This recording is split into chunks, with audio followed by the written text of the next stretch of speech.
हिंदू पंचांगानुसार चैत्र महिन्याच्या प्रतिपदेपासून नववर्षाचा शुभारंभ होतो. तर आज आपण या व्हिडिओमध्ये गुढीपाडवा हा सण का साजरा केला जातो, गुढीपाडव्याचा अर्थ काय, ते आपण या व्हिडिओमध्ये जाणून घेणार आहोत. गुढीपाडवा हा महाराष्ट्रातील हिंदूंचा प्रमुख सण असून तो मराठी नवीन वर्षाची सुरुवात करतो. हा सण वसंत ऋतूच्या आगमनाचे, आनंद आणि समृद्धीचे प्रतीक आहे, ज्यामध्ये घरोघरी गुढी उभारून पूजा केली जाते. प्रभू श्रीराम 14 वर्षांचा वनवास संपवून अयोध्येत परतल्याचा आनंद म्हणून, तसेच शालिवाहन राजाच्या विजयाचे प्रतीक म्हणून हा दिवस साजरा केला जातो. थोडक्यात गुढीपाडवा हा वाईटावर चांगल्याच्या विजयाचा आणि नवीन आशा आकांक्षेचा सण आहे. भारतीय संस्कृतीत चैत्र शुद्ध प्रतिपदा हा दिवस महापर्व म्हणून साजरा करण्याची परंपरा आहे. महापर्वाच्या अर्थात नववर्षाच्या या पहिल्या दिवशी नवे संकल्प करून प्रगतीकडे वाटचाल सुरू करण्याचा हा दिवस आपण गुढीपाडवा म्हणून साजरा करतो. या दिवशी विजयाचे प्रतीक म्हणून घराच्या अंगणात गुढी उभारली जाते. ही गुढी का उभारली जाते? गुढीपाडवा चैत्र शुद्ध प्रतिपदेलाच का साजरा करतात? गुढी उभारण्यापूर्वी ब्रह्मदेवाची पूजा का केली जाते व गुढी उभारून झाल्यावर विष्णुदेवाची पूजा का करतात, याची माहिती आपण या व्हिडिओमध्ये पाहणार आहोत. शालिवाहन या राजाने शालिवाहन शकास सुरुवात केली आणि या शकाची सुरुवात अर्थात आरंभ म्हणजेच गुढीपाडवा होय. शक सुरू करणारा पहिला महाराष्ट्रीयन राजा म्हणून आजही शालिवाहन राजाचे महत्त्व आहे. शालिवाहनाने मातीचे सैन्य तयार केले, त्यावर पाणी शिंपडून मातीच्या सैन्यात प्राण भरला. मग या सैन्यांच्या मदतीने त्याने प्रभावी शत्रूंचा पराभव केला, अशी आख्यायिका आहे. या विजयाप्रित्यर्थ शालिवाहन शके सुरू होऊन नवीन वर्षाची सुरुवात होते. गुढीपाडवा साजरा करण्याचे अजून एक कारण महाभारतामध्ये सापडते. यानुसार महाभारतातील आदी पर्वांमध्ये उपरीचर नामक राजाने इंद्रांमार्फत त्याला मिळालेली कळकाची काठी इंद्राला नमन म्हणून जमिनीमध्ये रोवली आणि दुसऱ्या दिवशी त्या काठीची पूजा केली.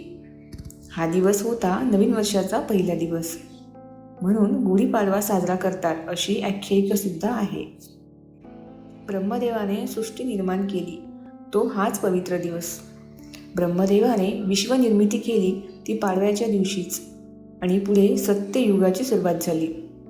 म्हणूनच नूतन वर्षारंभ म्हणून चैत्र शुक्ल प्रतिपदा म्हणजेच गुढीपाडवा साजरा केला जातो असे म्हणतात.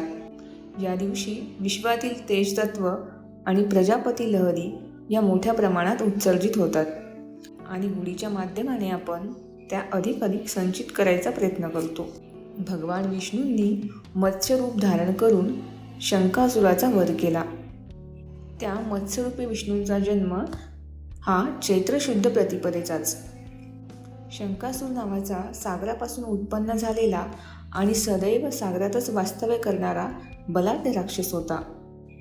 या राक्षसाने जबरदस्तीने वेदहरण केले व तो सागराच्या तळाशी दडी मारून बसला.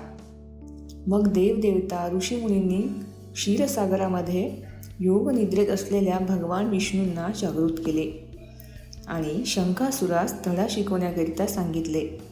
भगवान विष्णूंनी मत्स्यरूप धारण करून शंकासुराचा ठाव ठिकाणा शोधून काढला आणि त्याचा शिरच्छेद करणार इतक्यात शंकासूर म्हणाला, भगवान, आपल्या हातून माझं मरण यावे याकरिताच मी वेद पळविले.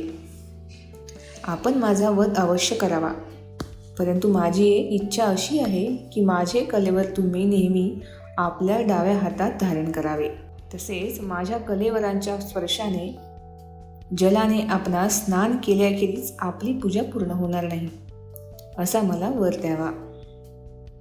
भगवान विष्णूंनी तथास्तु म्हटले आणि शंकासुराचा वध केला. त्या दिवसापासून विष्णूने हातात शंकास धारण केले. गुढी म्हणजे फक्त ब्रह्मध्वजच नाही, तर तो विजयध्वज देखील आहे. जेव्हा श्रीराम लंकेवर विजय मिळवून अयोध्येला परतले तेव्हा प्रजेने त्यांचे स्वागत ध्वज उभारून मोठ्या आनंदाने केले.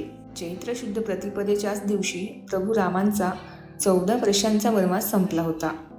म्हणूनच हा आनंद उत्सवाचा दिवस साजरा करतात असे सांगितले जाते. तसेच याचे गुढी सूचक आहे. पाडव्याच्या सणाला घरोघरी उभारली जाणारी ही गुढी मातृपूजेचे प्रतीक आहे. या दिवशी गुढीला स्त्री स्वरूपा समजून सजवले जाते. तिला नववस्त्र नेसवून वरती खण बांधला जातो. तिच्या गळ्यात साखरेच्या गाठींचा दागिना घालण्यात येतो. कडुनिंबाची डहाळी बांधून आणि चाफ्याच्या फुलांची माळ घालण्यात येते. काठीच्या उंच बाजूच्या टोकावर तांब्याचा गडू पालथा घातला जातो. त्यावर कुंकुम तिलक रेखाटला की ही गुढी पाठावर उभी करून तिचे पूजन करण्यात येते. तिला पुरणपोळीचा नैवेद्य दाखवला जातो. चाफ्याची फुले आणि नाजूक फुलांनी बहरलेला कडुलिंब ही वंशवृद्धीची सृजनाची प्रतीके आहेत. कडुलिंबाची पाने रोगनाशक असतात. धान्यांची साठवण करतानाही त्यात ही पाने घालण्याची पारंपरिक पद्धत आपल्याकडे वर्षानुवर्षे चालत आलेली आहे. रब्बी हंगामाचे धान्य मळणी होऊन घरात साठवले जाते. त्याची ही पूजा यावेळी करायची असते. या दिवशी चैत्रात बहरणारा कडुलिंबाचा मोहोर, खोबरे, हरभऱ्याची डाळ, आंब्याचा मोहोर आणि चिंचा इत्यादीत गूळ घालून केलेली आंबट गोड चटणी आवडीने खाल्ली जाते.